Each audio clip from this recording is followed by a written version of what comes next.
Welcome back in, everybody. This is Devil's End, episode number 8. Season has finally ended. Chris, how you feeling after this season ended? Uh, it's been an interesting one. A lot of ups and downs, but definitely more sad at the end of the season than last season, I will say. But yeah, what about you, Spencer? Feeling all right. I mean, like you said, there were a lot of ups, a lot of deep downs. But hey, man, looking forward to next season. But before we do that, we're going to be talking about our awards. We're going to be giving out some trophies for favorite player of the season award, the most impactful player of the season award, our unsung hero, the best match and goal awards. Then also the last thing we're going to be talking about is our most frustrating player of the season. But before we finish all that too, we're going to be giving out a season rating for Manchester United's 2022-23 season. So Chris, let's start out with our favorite player. Who's your Okay, favorite player, Chris? my favorite player from this season was Marcus Rashford. I've always been a huge fan of Rashford. Been like one of my favorite players at the club since he's come in, and this has been his best season here. Hit 30 goals for the season, um, and especially on the back end of last season where he had a horrible year. Really good to see him bounce back and play a really important part in the squad this season. Yeah, I completely agree there. My favorite player is also Marcus Rashford as well. He absolutely blew everyone's expectations away Yeah. this year, especially based on last year. Because last year we all knew he struggled. He struggled mentally. He struggled on the pitch, Uh huh. and you could tell it was taking a toll on the club as well because we needed a goal scorer. I And know. so this year, having him come in and Eric Ten Hag turning him into the beast that he's been this season Yeah. has been so helpful for the team. When we've needed a goal, he's been there, Yeah. you know? And if you look at his stats, he's 99th percentile in non-penalty goals and the non-penalty XG as well, in all of Europe's top 5 leagues. And then he's also 98th percentile in shots total. So you know he's getting off a lot of shots, Mhm. which is a good thing too, because that's what you want a striker to be doing. And Yep. then also he is 92nd percentile in touches in the attacking penalty box, which for me is a pretty big indicator as to Mhm. Ten Hag has been getting him in the right positions to be doing what he needs to be doing. And so I think Yeah. we all knew he had talent. And so this year he really Uh huh. excelled because Eric Ten Hag put him in a good position to do so. Yeah. So I think, Yeah. I think the coaching has really helped him out this season too. Like I think they've worked with him like individually a lot. We've seen him also improve his heading game. He scored a bunch of headers this season, which we've never really seen him do before. But that's comes down to being in the right place at the right time. So his positioning has been really good. He's making smarter runs, and I think he's turning into a more complete player. He's able to. Personally, I like him playing left wing. I think that's where he excels the most. But we've seen him do really well at that number 9 position. Um, so it's good that he's become a more versatile, complete player for us. yeah, just going off of that too, some of the games he's performed really well in too, where he's scored a goal late in the match, like the Man City game. He scored those two crucial goals against Arsenal Yeah, early on in the season. Some of those just I'm him performances where he scored the yeah, winning goal, and it's not just because Holland, respect him, love him, not love him, but respect him. He's such a good player. But for me, Rashford, his goals were so vital for us this year. I know. Holland scoring tons of goals, Yeah, but Rashford scoring those goals that have won us games and kept us in games sometimes. So I think he's yeah, really proved this year that he is a very talented yeah. player. I don't know where we'd be without Rashford's goals, to be honest, Yeah. because we don't have really another player who can put up those numbers that he can in terms of goal scoring. Hopefully this summer we will, but we'll get someone in. But yeah, he's been very very important to us. All right. So unanimous, both of us Yep, said favorite player Marcus Rashford this season. yep. Chris, what about your most impactful player of the season? Impactful player. I'm gonna go with one of our new signings from last summer, Casemiro. Oh, okay. Why Which is I that? think I think if you asked United fans like collectively, I think the majority of them might say Casemiro or Martinez, but I'm gonna go with Casemiro just because of the gaping hole we had at defensive midfield, like the past couple seasons. We haven't had that glue, that rock there. Ten Hag has called him like the glue of the team, and we've seen from when he's come in and he's like adjusting to the prem. He has been excellent in just like our shape and our defensive record. Like he's been very very vital for us. Yeah, I for me, Casemiro has been such a vital player. He's done so much for the team, and you can tell he has that leadership that has helped us out in big situations. The only thing for me though that doesn't make him my most impactful player, I was gonna say for the longest time for the whole season, pretty much I thought of him as the most impactful player, but just missing those was it 9 or 10 games that he missed through suspension was kind of detrimental for me. I think we could have even had a better season than we had if he hadn't put himself in those Oh, situations. definitely, definitely. And you could But argue that some of you those were, you can argue they weren't his what it like they weren't his fault. I don't think I guess, but sometimes he just put himself into The tackles Crystal where Palace one. he didn't need to be doing that. Okay, but he's coming from La Liga, where those tackles are a lot more common. You see them a lot more often. Casemiro, he's done those tackles in the Liga like all the time, and that's like comes with adjusting to the Prem. And we've seen refs kind of target Casemiro. There's fouls other players have made that Casemiro has done way less and gotten more punished for them. It's been, I don't want to say unfair, but like he's gotten really unlucky with some of the calls. And yeah, him missing those games has not been the greatest for us, but I think you can really spare him in those situations. I don't think you can blame him. I mean, I want to say that, but at the same time, like when he misses those games, we really miss out on a good player. So for me, my most impactful player was actually Bruno Fernandes. And the reason why is just because he's so vital in creating chances for our attackers. And without him, I don't think Rashford would have the season he had. And also, he's just that cog in the midfield that he works really hard. He can play so many different positions. You can put him out in right wing. You can put him as center attacking mid. You can put him as center mid. You could probably put him as CDM. I remember a couple of games where he was playing deeper and still just pinging balls fully across the field, just making the team flow. And so I feel like Bruno Fernandes for me is just that guy that if we didn't have him in there, was it the second, was it the Real Betis game, the second one, where we struggled and we narrowly won. I think Sevilla's second leg because of that bullshit yellow card he got in the first leg. Yeah. Remember the handball? Yeah, when we didn't have him, he it was wasn't in for the second leg, and yeah, it's tough to create without. It was tough to create without very him. very tough. He's in the 99th percentile for expected assists or expected assist goals, and then also he's in the 95th percentile for progressive passes and the 97th percentile for shot creating actions in all of Europe's top 5 leagues, which is something that can't go under the radar. And I know you don't always need to just look at stats when you're evaluating a player, but I'm telling you, for me he passes the eye test because when you play him the ball and he gets on it and he looks for Rashford making a run or Sancho or Anthony, he usually finds them or at least puts them in a good position. His first thought every time he gets the ball is where can I look forward to like put Rashford in, put Garnacho in, put whoever's running off the ball. Like that is always his first thought when he gets the ball, which I really like. Exactly. Yeah, I think he's one of those players that's just vital for our attack. And yeah, if we have a good summer where we get a Harry Kane in or we get Victor Osimhen in, we need to get him a new striker. I'm telling you, man. Someone who will consistently convert the chances he creates. And Bruno Fernandes will have more assists than Kevin De Bruyne by at least 5. I will. Yeah. You can mark this down, clip this, whatever. 5 more assists than Kevin De Bruyne next year if we bring in a Haaland or Victor Osimhen. Yeah. I'm telling you, man. He's my most impactful player. But let's move on to our favorite transfer. Favorite transfer? Okay. My favorite transfer is Lisandro Martinez. Nice. Say. Also, I think that'd be a pretty common answer among United fans. I just think he really brought the energy we really needed into the team. His aggressiveness in that back line has been really standout for us. Like the passion and the just like everything he brings that to show that like we were, I don't know, not back, but like we've seen like last season just a lack of passion, a lack of aggressiveness, and he kind of brought a lot of that stuff back.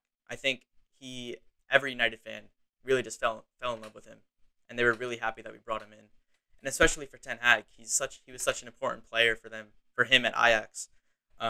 So for Ten Hag to get one of his like favorite player or most important players from his previous squad and bring him over to United, I think has been really helpful for us. And I just love the guy. I think he's perfect. I love him. Perfect. Yeah. All right. Well, Chris, I have also happened to put Lisandro Martinez as my favorite transfer. Okay. I have a couple different reasons than you, though. Okay. Lisandro Martinez, for me, man, he's not just passion. He's not just leadership. This guy is just balls to the wall. You need a tackle. Lisandro Martinez comes in. And my favorite thing about him is Lisandro Martinez is a fellow short king. And short kings unite. Short king. You know what I'm saying? Short king unite. Everyone doubted him. Everyone. Jamie Carragher. Oh, Lisandro Martinez. He's too short for the Premier League. No, man. No. He's the best center back in the Premier League. If he didn't have that injury, he's best center back in the Premier League. It would have Simple been a as. different game versus City. Simple the Cup as. final if we had Martinez. Exactly. And not only that, too, one thing that we're forgetting about Lisandro Martinez is his ability to pass the ball is so vital for our offense as well. And so when we had, I think it was the Leeds match, where he was just coming back from an injury, something he was coming back from, he came back in and we subbed him in. And even our attack changed, not just our defense, our attack changed. He is just like Bruno Fernandes, I was saying. He's a very impactful player as well, both offensively and defensively. Ten Hag's choice to get a right-footed center back on the left, playing from the left, is important too, because first, and being able to like switch the ball quickly, you want to have your dominant foot on like the opposite side of the pitch. So we've seen like wait, Lisandro's left-footed. Or sorry, left foot. But like having that ability to switch play on your dominant foot has been really important for us tactically this season, and we've seen that a lot. Yeah, and not to mention also, for me, he's one of those players that when a player needs his head picked up, Lisandro Martinez is there to pick him up. You know what I'm saying? So he's always that guy that's helping everybody out, and unlike Harry Maguire, he's much more comfortable on the ball as well. Because I don't know if you remember, but the Sevilla match second leg of the Sevilla match when we didn't have Lisandro Martinez because of his injury in the first leg, Harry Maguire got caught in the ball super early into the match, and he gave them the ball and they scored right away. And it's like, dude, if we had Lisandro here, he would have done. He would have done some. He gets out of that position. Yeah, he would have done some crazy spin or something, or just he's always silky smooth on the ball. So having him out there is just it's so important for our offense and defense. Because when you have Maguire out there, not only is he a liability offense or defensively, but also offensively, because he's not as comfortable on the ball as Lisandro Martinez is. So for me, he's my favorite transfer. Yeah. What about your unsung hero, Chris? Unsung hero, I'm gonna go with Luke Shaw. Oh man, we 2 in a row now. 2 in a row. 2 in a row. 2 in a row. Why is it Luke Shaw, Chris? Well, I think there is a section of the United fan base who rates Luke Shaw very highly, and they wouldn't maybe say he's the unsung hero. But I think for the majority of United fans and even other teams, they don't appreciate how important Luke Shaw is to our team, because just like his, you could say his passing, for instance, from a deeper left back position is very, very important in our build-up. And I wish we were able to see him go up more, but Ten Hag, he's played a lot deeper this season, and then I think that's because of his ability as like a deep line playmaker. We've seen him deployed in that position a lot, and I think we're much more comfortable in possession when we have him in the team. Yeah, I completely agree. I think the biggest thing for me too is that his flexibility when it comes to going from left back to being a center back. Luke Shaw, as a left back, play center back before. Yeah, we didn't see him play center back before, but then Ten Hag against Manchester City decided, all right, Lisandro Martinez is just coming back from injury, so we're not going to put him in.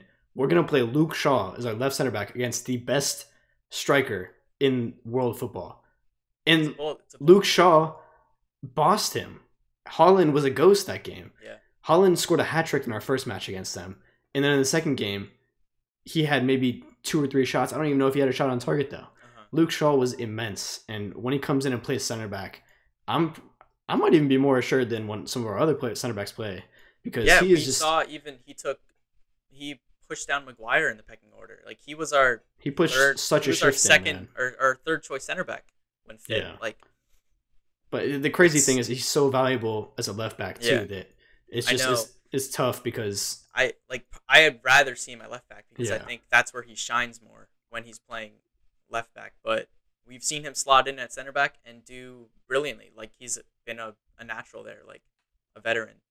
And So I love his physical presence as well. yeah, I know. He's always very physical on the Yeah, wingers so that he makes sure that they don't have any time and space on the ball. yeah, I mean, he's had a couple matches I think against Bukayo Saka at Arsenal, and maybe I can't even nah, think of anything that's else off only the top of my head. that's only because they're mates, and he That was didn't the want to hurt yeah. him. That was the only time I The really only saw time. him getting destroyed in the season. But Yeah, that was only one match, and so for me, Luke Shaw is just so many. Like you were saying, so many opposing fans don't I really know. rate him, which is just crazy to Yeah, me because he's one of those players that we have that's just a staple to the team. Like you got your yeah, Casemiro, Lissandro Martinez, Marcus Rashford, Luke Shaw. Those are like four of the yeah. guys that I'm like, all right, these guys I can Those depend on are and I trust. yeah, and like those are the players like your core guys. You for the future, you want to build around these guys. That's why we're seeing Luke Shaw just signed a new long term contract. Martinez is likely to get one soon. Um, so it's really good to be seeing our better players being seen as the core of the future team, which Yeah, is really so good. yeah, I think we can both agree Luke Shaw, unsung Yeah. hero. Most of the fan base Yep. can agree that. And Yep. then let's move on to our favorite match of the Okay. season. I'm torn between two, but so I'll say them, and then I'm okay. The Newcastle final, and then Barcelona's second leg at Old Trafford. Both If really I had good to choose matches. between them, I would say the Newcastle final, just because of like we won our first trophy in 6 years, and that was it was a good feeling to win a trophy again. Um, We watched that the match vibes. together. I know, yeah, we watched it The together. vibes were The immaculate. vibes were very good all around. Like Casemiro getting his final goal, Rashford getting his first goal in a final. So all around a great day for the club. And then I also put the Barcelona match in there because it showed like who we were up against at the time. Like no one really thought we'd win that like that the second leg, but because Barcelona have been like the best team, they've only conceded like 7 La Liga goals at the time or something, I believe. Um, and that Antony goal was really sweet. It's beautiful. Yeah, So but what's yeah, your final decision on my final your is favorite gonna be match? the Newcastle match for Newcastle sure. match? Okay. Yeah, Yeah, I just remember the celebrations after the match were insane. I And know. it was just such a It good was feeling to win a getting trophy. seeing I know it's not the biggest seeing trophy, but still, any seeing trophy. seeing trophy pics on the timeline for the first time in 6 years Voila. hit beautifully. I It's loved fun, it. for I sure. loved it. Well, Yeah. Chris, Okay. What about you, my Spencer? favorite match, it's not either of those two matches actually. This one is purely because there's a little bit of rivalry going between me and this certain person. I'm not going to mention names. Okay. But it was the Man City home match where we won. Yeah. We went down 1-0 Yeah. and then we had the very controversial call, which totally should have been offsides. But for the longest time, It should have been. us United fans were denying it. Oh no, Rashford didn't touch it. We gaslit it everyone for into so thinking that was long. gonna- We almost had people like actually believing that it Yeah. should have been a goal. No, it I shouldn't know. have been a goal. No. And then we Beautiful. go on. Garnacho, I don't even remember the full details, but Garnacho cuts it back to Rashford. Rashford Yeah, I think taps he it hit in. He like hit it off a Kanji, I think. Yeah, and then he Like, hit turned it off around. Kanji's Yeah. face, and then he runs around him, passes it into Rashford. Beautiful. Rashford megs Ederson, and oh my god, dude, I was in my room screaming. I that felt was at, so like- bad for my That roommates. was like the peak of his, like his new celebration too. Dude, I loved it. Marcus Rashford, man, that was like the peak Marcus Rashford this season. I know. And when that goal went in, man, A lot of adrenaline. I could not believe it, bro. Lot I of was adrenaline. literally going nuts, man. Yeah, and that's when like the tiniest hint of a title race slipping we're alive too. Yeah, we had like Unfortunately, slivers. it didn't Yeah. pan out to anything, but there was a sliver of hope there. Dude, the vibe after that match, though, and then I know. every opposing fan was like, "Oh, you guys cheated! You guys That goal. cheated!" And Pure we were shit. literally doing, dude, we were gaslighting them like crazy. It We just, gaslit them hard. I know, So man. It's But- because no United fan really wanted to admit that it was offside because they just wanted to like be like fuck you to City fans, Yeah. like that's kind of like how it went. But hey, man, okay, think about it though on their side. If they scored that goal, yes, we would be pissed, and they would be just as happy as we were. But hey, man, luckily it happened for us. I know. So that was my favorite match just because of the vibes. Just everyone was pissed at us. The vibes are great. We just beat the best team in the world. It was United against the world. For sure. That's purely what it was. United against the world. For sure. All right, let's move on to goal. What's your favorite goal of the season? Goal? My favorite goal is Marcus Rashford's 100th United goal against West Ham. That bullet header at Old Trafford from a beautiful Christian Eriksen cross. I vividly remember watching that, and he was doing like the 100, and I was like, wow, this is our boy. This is Marcus Rashford right here. Like this is my favorite player, scoring his 100th goal for the club, and I loved it. Hell yeah! Great. Was that the winner, or was that in the cup match? I don't remember. I'm not sure. It may have been an FA Cup goal. Okay. I think I want to say it was in the league. I'm not sure. Okay. Don't fact check me on that. We can fact check later. We'll put a little graphic up saying Chris is wrong. And that was when he was like really improving his like heading game too. He scored a flurry of headers around that time of the season, and that one was just a bullet. Like, I mean, it was very close range, but the power he generated from it, and like it almost ripped a hole in the net. I was on my feet. It was a crazy goal. That run he had after the World Cup, where he was scoring crazy amounts of goals. Man, I know. Yeah. That was just that part of the season was just so nice until we hit that little rough patch after. Yeah. But yeah, for me, my favorite goal was actually the Antony goal against Barcelona, man. Oh my God. When so that game had just a roller coaster of emotions, because in the first leg, we got absolutely destroyed when it comes to the refs just giving out poor decisions. Left and right. You know, you had Koundé tackle Rashford when he was the last man. Should have been a red card. So many things happening in that first match that were just so frustrating from a officiating standpoint. And then in the second match, they scored the penalty, but that penalty, man, oh my God, it was just so weak. I know. And then after that, Fred goes and scores a beautiful goal, which just brought the entire momentum back on our side. Yeah. And then Antony goes and scores, because he rarely scores those shots. And when they go in, though, oh my, I know. It's so beautiful. They're nice. And then especially just the circumstances against one of the best teams in Europe, you could say at the time. Leaders. Yeah. They hadn't been scored on, I don't know, they said they only been scored on like 7 times before then all season. At the time, something crazy like that. But yeah, just the goal was just so beautiful. And when that went in, oh my gosh, like I was saying with the Man City game, I was just going nuts with the Saudis, man. I remember how good that week was for us, because that was a really congested part of the season that we even had to play in the round of 32 because we finished second in our group because of the BS Real Sociedad call. Because of the Martinez handball that wasn't a handball, but whatever. So yeah, we had the 2 Barca games that we had to play, and we made it through that. Like, yeah, the fact that we were able to make it through a bunch of those congested periods is really amazing. But that goal is great. That goal is definitely great.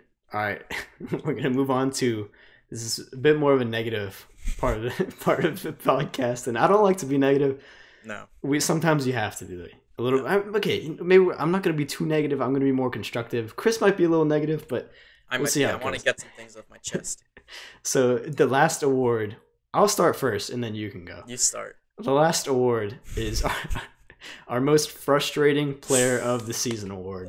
All right, look. So for me.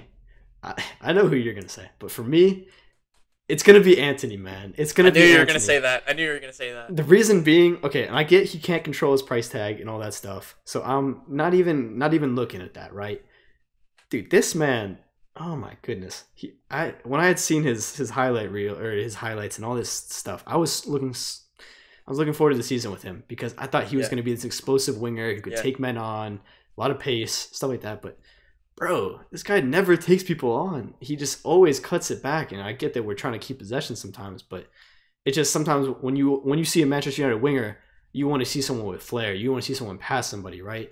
And then also, my biggest pet peeve of his is he takes so many chances, but his conversion rate is just not there yet. And if you look at his stats, he for successful take-ons, he's in the 55th percentile amongst all wingers in the top 5 leagues, which for me is just not nearly good enough for a Manchester United winger.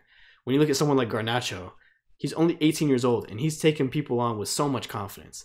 And I don't know if it's a confidence thing for Anthony, and I'm hoping it improves, but I just want to see him take people on, and I know he's fast too. So I know he can get by players. I've seen it. I've seen him do it a couple times, but he needs to have better decision making in the final third. Mm-hmm. And that's what I thought he had when he was coming to Manchester United.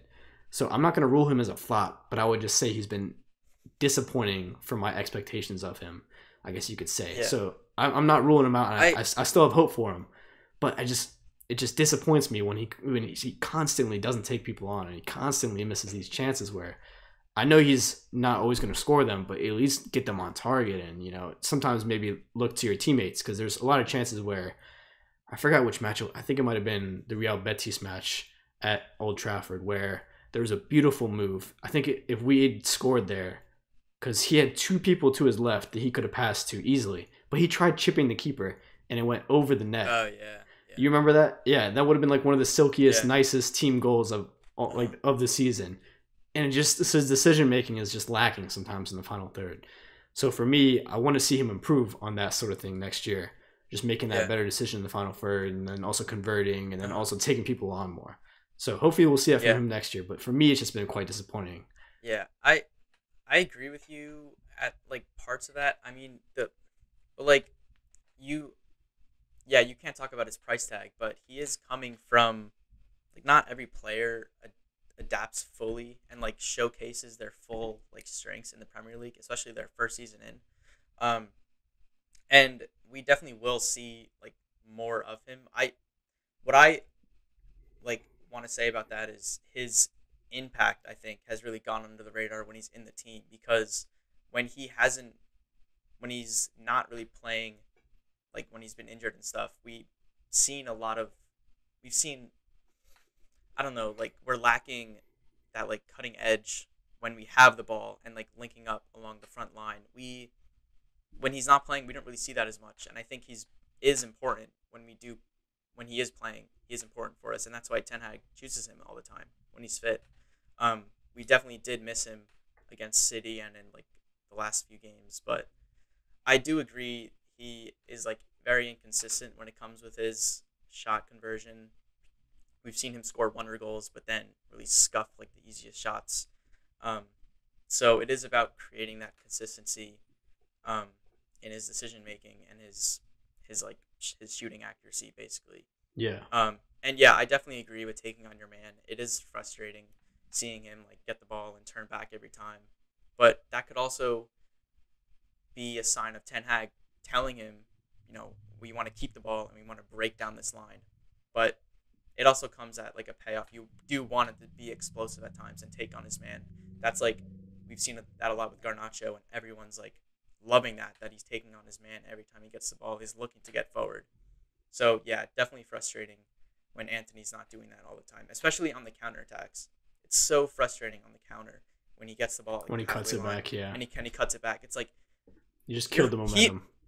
Anthony's very, very quick. I don't think a lot of people really know that. He's very fast. And when there's a lot of grass between their left back and the touchline, he can just run into that space. He rarely did that throughout the season. Just like kick and run. It doesn't have to be too flashy. Just like taking on the man and taking on the space is something I wish we would see a lot more from him. Yeah. But yeah, also to add on to that, if you remember when he first came in and when we bought him, I think his first match was the Arsenal match, so we won 3-1 at home, and he scored in that match in his first match, and then he kissed the badge, and then on top of that, he scored in the 2 games after, if I'm not mistaken. Yeah, in his first 3 matches, so he lit it up right away, and I was just thinking to myself, I was like, oh my gosh, like we've got a gem here. I think he created these high expectations for himself. And I was having friends from opposing rival fans that were my friends talking about him right after that, and they were like, oh my gosh, like you guys got a steal there. Like I know like he costs a lot, but like he looks like he's legit. But then as the season went on, the whole narrative started to change. People were like, oh, like he can't really convert on his shots as much as we thought he could. So it's just, for me, he set those standards right away. Yeah. And he set some of them at Ajax that I saw that I'm like, but why is he not doing that again now? And it's just like, dude, like you're fast. take your man I on. know. And I Yeah. understand what you're saying with Ten Hag. Maybe might be telling him. We don't know that obviously, Yeah. No, but that's just but like speculative. Garnacho like goes on and takes people on, and Yeah. like again with like Sancho too. Like I know Uh-huh. he can take people on better than we've been seeing, but Hmm. again, like we don't know what Ten Hag is telling him. We don't know if it's a confidence thing. So we don't really know like what's going on behind the scenes. But for me, if Anthony can improve that next year, just taking his man on, Yeah. stop like cutting back every single time, and then also like Like that I shot would conversion. not be mad at all if he pulled out his he's a skillful player. He Yeah, does have a lot of skill. If he pulled out skills and if he doesn't get past his man, that's fine. It's the fact yeah, that you're trying to do that is what I think a lot of United fans want to see. And if he yeah. did that more, I wouldn't be upset if he lost the ball a lot. Like I I, I don't know. It's the same thing with I Bruno Fernandez. When Bruno is yeah, playing those progressive passes or he's looking yeah, for something, he yeah. maybe he's looking for a through ball and it doesn't work out. It's not the end of the world Uh-huh. because the other team intercepts it in their Yeah. half. Like it's not as bad as if you were to have a Yeah. defensive mistake or something like that. So, but at least he's trying for It's something. like when he does pull that off, we all praise him for it. So Yeah, like, you know, if it's the same Anthony thing. does Like get KDB does it as well. Like KDB and uh-huh. Fernandez. I remember seeing a couple years ago. There was a stat on like who lost the ball in the Premier League the most, and Uh-huh. KDB and Bruno were both at the top. But you gotta Yeah. question that. So why are these two players that are both really good chance creators at the top of this list? Well, it's probably because Yeah. they're so ambitious in their efforts to Exactly. try and set their Exactly. teammates up. So if we Yeah. could see Anthony try and open his game up a little bit more, I think we would see a much better player. So hopefully we can see that next year. And Yeah. I'm not gonna write him off right now like some Okay. fans are because I'm not Yeah. very reactive. But for me, Definitely not a flop. he's just been the most frustrating player sometimes because I Yeah. just while I'm watching him and he cuts back sometimes I'm like, dude, like you had I space know. there, like Okay. you know what I'm Yeah. saying?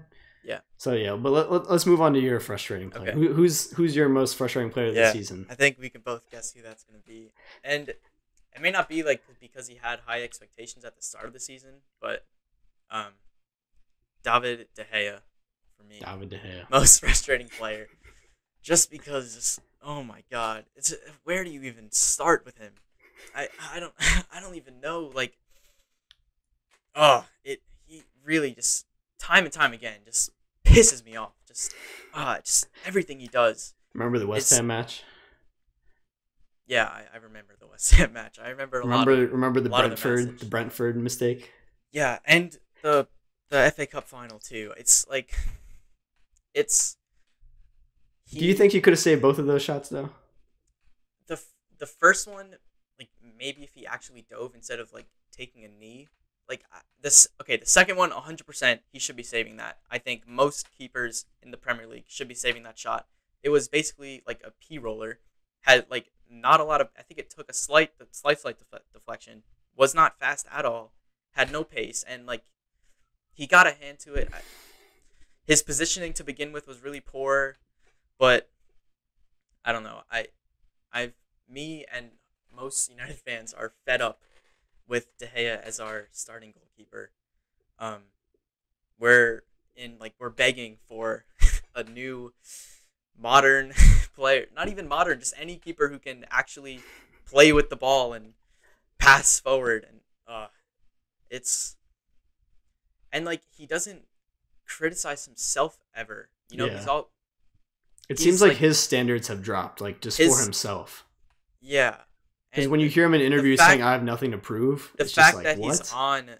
on 375K a week, the highest paid player in the entire league, and That's he's nuts. pulling these mistakes regularly.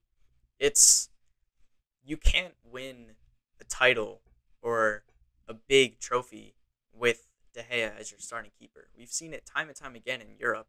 A He's Sevilla match, man. he's been the cause of all our European defeats. Like it's and yeah, he'll come out with wonder saves. He'll save us in like a game, but like from a long term, from a 38 game season perspective, we can't control possession the way Ten Hag wants with him. He is not accurate in his passing. We can't play out of the back correctly with him. And he makes those stupid rookie mistakes, not saving like the easy P roller shots, and don't like not even. You can look at his like cross claiming. Doesn't claim high crosses. Doesn't come off his line. He doesn't do any of the basic forefront things a goal Premier League goalkeeper should be doing. And even look at the FA Cup final, City's backup keeper had a great match in his passing. His passing accuracy was in like the 90%. Um, and every time De Gea got the ball, we obviously weren't really trying to play out of the back in the final because like City has a really, really organized press, and like I think Ten Hag wanted De Gea to go long. We saw him do it a lot. Every time it went long, it either our attackers didn't jump for it, was not accurate, and City just get the ball and we're pinned. And that's kind of how the whole game went. So really frustrating watching us try to play the way Ten Hag wants with him, and giving him a contract next season or soon. I think his contract ends in only a couple of weeks, but re-signing him on a new deal just does not make sense for the club. I don't see why we're even contemplating that decision. But what are your thoughts? I know I've rambled a lot. Look, I'm gonna be a devil's advocate here because personally, I played goalkeeper for one season when I was younger, just because our coach didn't pick a goalkeeper. And for me, sometimes the blame shouldn't always be on the goalkeeper in certain situations. And I understand De Gea has fucked up a lot this season. He's made a lot of mistakes, and his passing obviously isn't where we want it to be, right? But sometimes even Stefan Ortega, the backup keeper from Man City you were talking about, he would hoof it forward, but his players were putting in an effort to actually win the ball. I do feel like there is an issue with our players not putting 100% to try and win the ball when it goes or when the ball is played forward like that. Because I don't know if you saw, but there was one time that really pissed me off where Rashford, the ball was in the air. Yeah. Rashford just looked at the City player, didn't even think of challenging for the 50-50. And I'm like, dude, like, you got to get in there. Like, it frustrates me. So I don't think it's, like, I understand, yes, it's annoying for De Gea to be hooving the ball forward, and hopefully we can have a keeper where we can play out of the back and stuff and start attacking the back. But at the same time, you got to analyze, well, are our players actually showing for him in good ways? And it seemed like at the start of the season they weren't, but you could tell Ten Hag was making it a point for the fullbacks to go wider and try to be options as the season went on. And I do think De Gea's passing was better in some of the games later on in the season, but again, like, are they really trying to make a move for the ball? And then at the same time, when the ball is played high in the air, and then let's say, which match was it? There's one match where he hooved it forward, and then the other team won the ball, and then like right after that, pretty much, they scored a goal. Yeah. And everyone was blaming De Gea, which, okay, whatever. But is it always his fault that we don't win the 50-50s? I swear we're like one of the worst teams when it comes to winning 50-50 headers. We're not good at winning aerial duels at all. I think that's been known for a while. And you look at like Wout Weghorst is 6'6", but I don't know why he can't win a header ever. I don't think he's won a single header all season. That man has never won a header. He's 6'6". Yeah. It's ridiculous. But I understand your frustration. I understand your frustration with De Gea, and I'm frustrated with him as well, but I don't think it's like fully on him. Sometimes we can paint him to look worse. As a keeper, you definitely are likely to get scapegoated mostly because you are like the only one in that position. You know, like you're the one trying to save the ball from going in. But a lot of the stuff he's been criticized is like warranted. It's not like people are really making up narratives about him. We've seen it over the whole season with our own eyes. Like, we've watched him play, and it's like he just does the same shit over and over again. And I really hope that we have a new keeper next season. Yeah, but I really hope we do. Chris, playing devil's advocate again, he won the Golden Glove. Yeah, he did. What do you have to say about that? I think I'm not a De Gea stan, but it's more of a defensive team like statistic than keeper. Obviously, save percentage, like shot stopping, is like goalkeeping. Yeah, but when you're like when you're keeping like shutouts, that's a big part of the team stopping the opposing team from creating chances and getting shots on goal and stuff. So, yeah, De Gea makes saves and keeps the ball out of the net, but we're also our defensive setup has stopped a lot of teams from shooting the ball and from getting into those good positions. Um, and it's it's on De Gea, yeah, but it's more of a team metric in my opinion. Okay, that's fair. Well, we could talk about De Gea for an entire podcast, but Yes, let's yeah, move on yeah, because we can. we don't want to frustrate you anymore, Chris. No, no Let's talk about our final thing, our season rating season for rating. Manchester United's Okay, 2022-23 campaign. okay. What is your season rating, Me Chris? first. Okay, Yeah, this is out my of 10. season, my yeah, out of 10, my season rating is gonna be a 6.7. Ooh, why is that? Um, I think we've shown bits of ways that we can progress as a team this season. We've had really good moments, but there's been some humiliating defeats and really low points in the season that have caused that number to not be as high as it should. We have won our first trophy in 6 years, given it's a Carabao Cup, not the biggest trophy, but it is a piece of silverware for a cabinet that we've been desperately needing for a while. I think that that's a good like booster to show that we can win the bigger trophies. Um, so that part is really good. I think Ten Hag has done a great job given with what he's got. I think the squad he has currently is not fully suited to the way he wants to play. And obviously De Gea, I think he knows that he needs a better in possession keeper, but also not having a main striker. We've seen through the whole season, the Ronaldo saga, Martial not being fit, like, without Veghorst in January, like we don't have that really consistent world class number 9, and that's a huge part in the style we want to play is having that striker to link up and stuff. So the fact that Ten Hag's gotten us third, a trophy, in his first season with all those obstacles and the Martinez injury, like everything has been really good. It's just like our away form hasn't really been great in the league. That's why we could have had, you know, 80, 85 points if our away form has been better. I think the blow to Liverpool, the 7-0, really lowers that number because that was a really humiliating day for the club. I think the Brighton and Brentford games in the beginning of the season, those were really not good. There's been moments when we could have done a lot better, and the mentality like maybe hasn't been great, but I think overall we've seen that with the players Ten Hag wants in getting like Martinez, Casemiro, like those are the leaders you want, and hopefully this summer, given the ownership situation, we'll see he gets his players that he wants in early on to get them into preseason.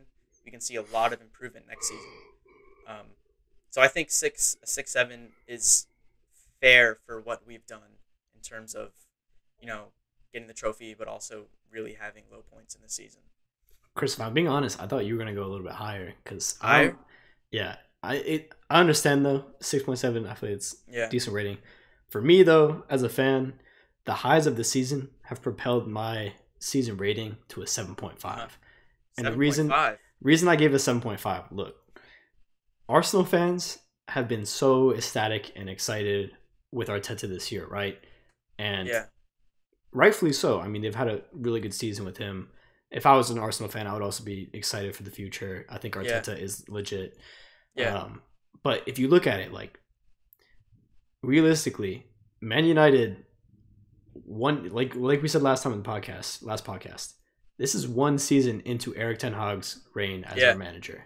This is Arteta's his third 3.5 years he's been managing them, something like that. But just I feel like the progress we made this season under Ten Hag can't go unnoticed. We went up 17 points from last year. We went from 6th place to 3rd place. We're in back in European spot in Champions League. And then we won a trophy. I get that it's not the biggest trophy, but we won a trophy. We did. Also, the thing that people are sleeping on is that teams like Arsenal, they didn't even really, not to say they didn't try, but they didn't like fully care about things like the Europa League, FA Cup, No. Carabao Cup, and all that stuff. We did go deep into all. They went out all the competitions pretty early. Yeah. And we, like you said, like we got unlucky with certain things. Like we had to play in the round of 32 of the Europa League, and of course we got drawn against Barcelona. Things like that. So like we literally, I think for me, I wouldn't give below a 7 for this season, and the reason being is because I feel like Ten Hag has pretty much squeezed the lemon of this squad Yeah. as much as he possibly could. Because if you think about it, look, Wout Weghorst was brought in as our striker to replace Cristiano Ronaldo because that's all the Glazers would give him. Mhm. And also, when people say, "Oh, 250 million or however much we spent in the summer, oh, they should be going and winning the Premier League after that," they don't understand. Other teams, other rival fans don't understand how bad we were last year, and how not reliable the players were Yeah. in Yeah. terms of Rashford was horrible last year. Uh-huh. Then also a lot of the players this year we figured out aren't really as reliable as we would have liked. Like Martial, he's a good player, but again with the injuries, unreliable. 0. Harry Maguire, not reliable with Or anything. good. No. Yeah, he's horrible. And then that was our starting center back last year. And then also we lost Paul Pogba, who was a very talented player, but again with injuries, not reliable. Yeah. And so many players just like I'm saying, like we got unlucky too with injuries as well. Ericsson, Lissandro Martinez, Garnacho was injured for a little bit. So many players that we really like to see play were injured for a while. So I think Erik Ten Hag he's been thrown into the fire in terms of a lot of things have come at him, and he's dealt with them very well. And I think although we had a couple rough patches throughout the season and a couple big blemishes like the Liverpool match and the City hammering as well, but I feel like this season we've progressed massively, and I'm just so excited for the future under Erik Ten Hag. And call me crazy, but even if the Glazers stay, which I really hope they don't, I still think Erik Ten Hag can be successful because I think he's that much of a I think he's him, man. I think he's the guy for us. And I think he's him too. We've been playing manager roulette for not as bad as Chelsea, but we've been playing manager roulette ever since Fergie left, and we've been trying out different guys. And we thought Jose Mourinho might have been the guy. We didn't think Ole was the guy, but he got second one year. But yeah, like the thing is with Erik Ten Hag, I have so much faith that he's going to bring us back to the glory days. And I know this might be ambitious, but I truly think we can win a Premier League title under Erik Ten Hag, even if you definitely can. Yeah, I mean, yeah, we definitely should. And just this season alone has shown us that we can make that progression. If we can make the same progression we made from past season to this season, and then make that into the next season, I'm telling you, man, like the sky is the limit with this team. Yeah. And if we keep adding depth and keep adding the right pieces, I'm not saying we're going to go win the Premier League next year, but we could win it the year after. You know, we could win it the year after that too. So like I'm saying, I think this year, if you relate it below a 7, for me, that's just not high enough because I think Erik Ten Hag has just shown the fact that we have the capability to become, the sleeping giants that we've been for a while, become back, take our throne back and stuff. So I think this season has been quite a good season. So I'm going to say 7.5. The only reason I didn't want to go above a 7 was just because of the legacy impact this will have in like the club and in Manchester, because we had the chance of stopping City from winning their first ever treble, and they're really good, have good odds to beat Inter Milan next week and then complete the treble, making us not the only English club to do so.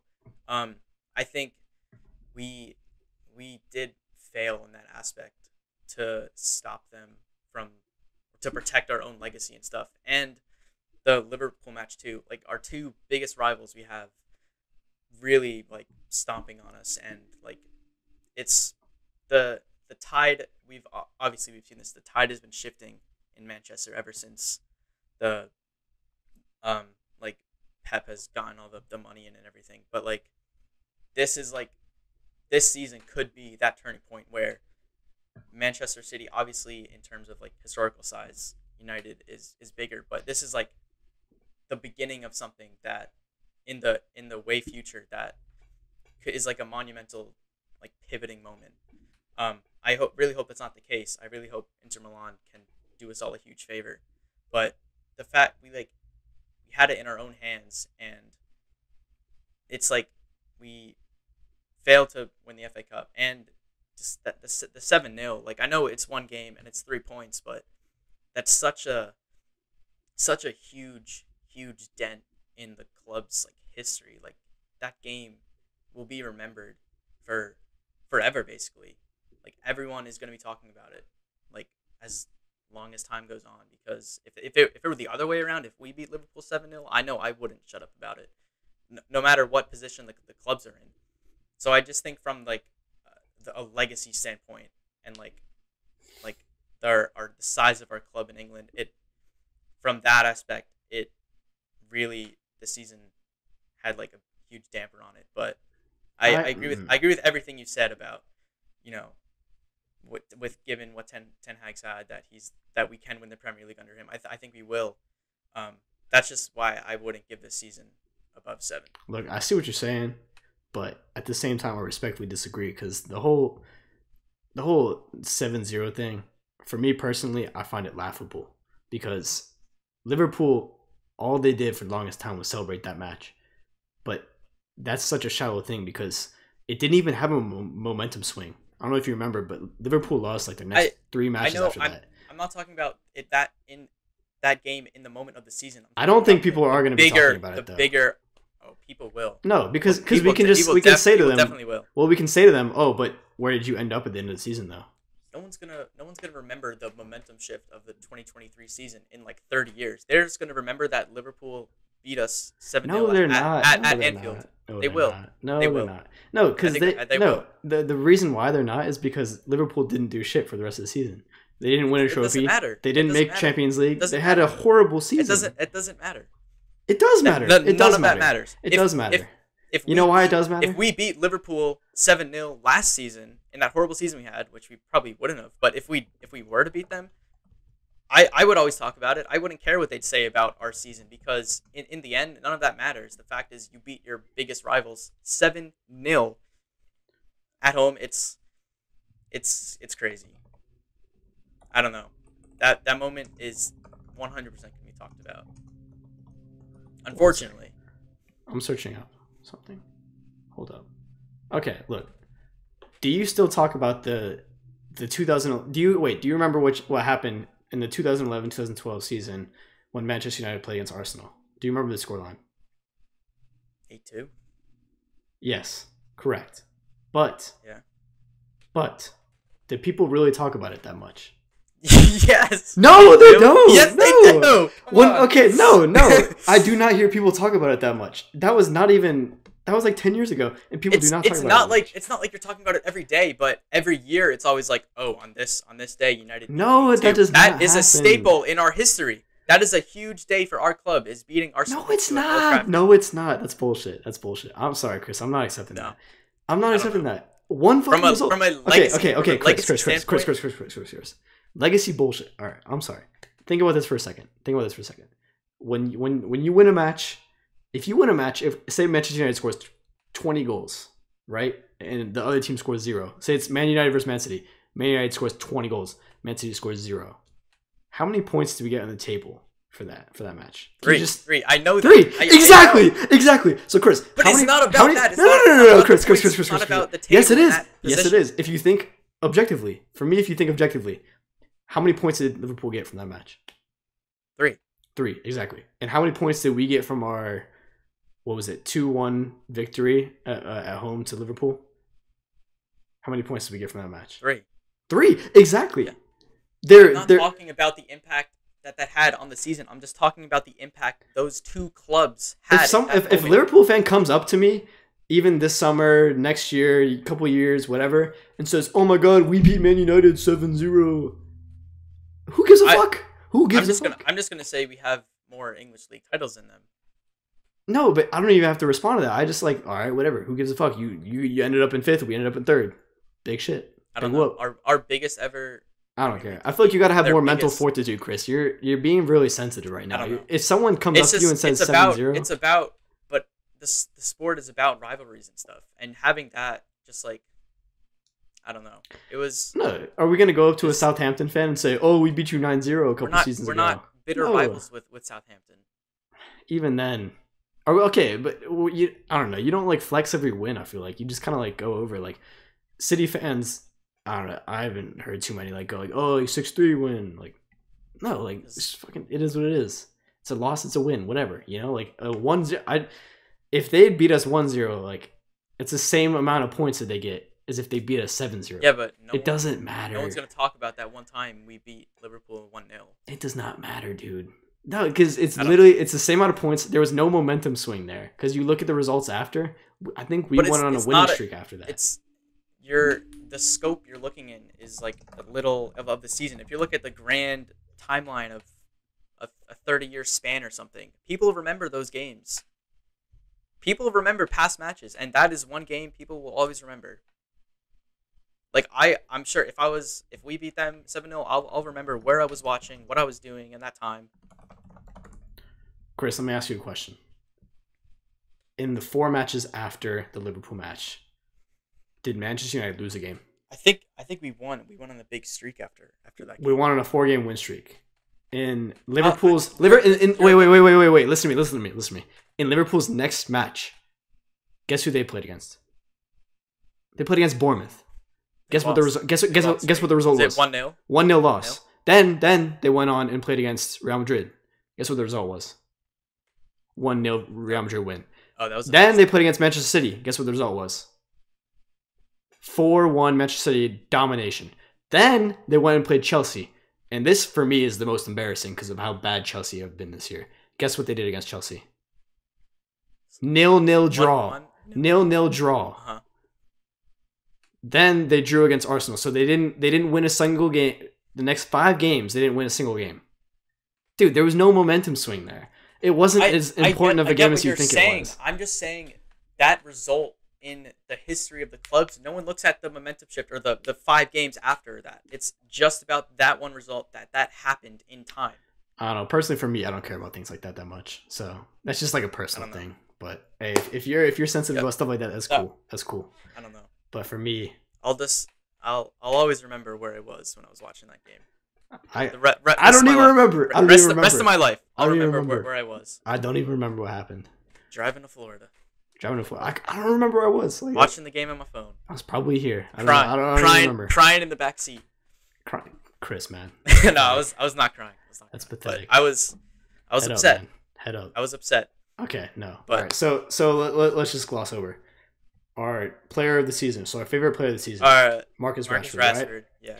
And then what was the next one? Most impactful player. Mine was Casemiro. Yours was Bruno Fernandes. Bruno Fernandes, yes. Okay. And then our favorite transfer was Lisandro Martinez. Unsung hero, both Luke Shaw. And then our favorite match, mine was the Man City home one. Yours was the West. The Newcastle. Oh, Newcastle won. Yeah. The final. League Cup final. And then the favorite goal was mine was Anthony, and then yours was Rashford against West Ham. Okay. Yeah. And then our flops, well, not flops, but frustrating player of the season. Mine was Anthony, and yours was De Gea. De Gea, yeah. Okay. And then our final grades. Season ratings. 6.7 for you. 6.7 and 7.5. 7.5. Okay. Well, let us know what your season rating was in the comments below. Make sure to like. I also want to hear if you'll ever forget the Liverpool result. Yeah, if you I just want to know.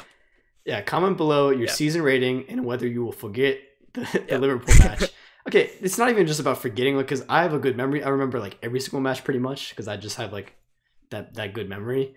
But just comment below if the Liverpool match was that big of a deal for you, and then comment your season rating as well. Also, leave a like, subscribe to the channel, comment. We're starting to post some shorts on YouTube. Starting to post some Instagram Reels, some TikToks. So follow us on all our socials, and have a great rest of your week. Peace out, people. Peace.